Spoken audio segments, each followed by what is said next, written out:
Hello అందరికీ welcome to my mini vlog. ఈ mini vlog ఏంటంటే ఎప్పుడంటే ఒక 3 రోజుల క్రితం తీసిందనమాట.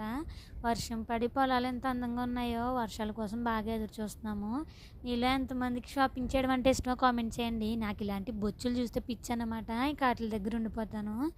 మన సండే ఇంకా స్మార్ట్ బజార్లో ఆఫర్స్ ఉన్నాయంటే నేను మా బావ వెళ్ళాము. నాలంటి వాళ్ళు చాలామంది ఉన్నారు. మామూలు కూరగాయలు పువ్వులు పళ్ళు తర్వాత తీసుకుందామని పైన సెక్షన్కి ఒకసారి వెళ్ళాను. అబ్బాయి గిన్నెలన్నీ ఎంత బాగున్నాయో అన్నింట్లోనూ ఒక్కొక్క పీస్ తీసుకోవాలనిపించింది. నేను అవి చూస్తుంటే మా బావ మా పిల్లల కోసం ఈ బొమ్మలు చూస్తున్నాడు అంతేలేండి కొండు. నాకు ఇలా వచ్చేసరికి సాఫ్ట్ టాయ్స్ చాలా అంటే చాలా బాగా నచ్చాయి. మీలో ఎంతమందికి ఇలాంటి టాయ్స్ అంటే ఇష్టమో కామెంట్ చేయండి. మా బావని అడుగుతున్నాను అనమాట ఇవన్నీ పట్టుకొని నాకు కొనమని. నెక్స్ట్ ఇంకా బ్యాట్లు అవి చూసుకొని ఇంకా కింద కూడా కొంచెం షాపింగ్ చేసాము. అది ఎవరు నాకు వీడియో తీసి దాతలు లేరుగా, అందుకే తీయలేదు. అవన్నీ షాపింగ్ చేసుకొని ఈవినింగ్ అయింది. ఇంటికి వచ్చేసరికి అంతే వీడియో. Bye bye.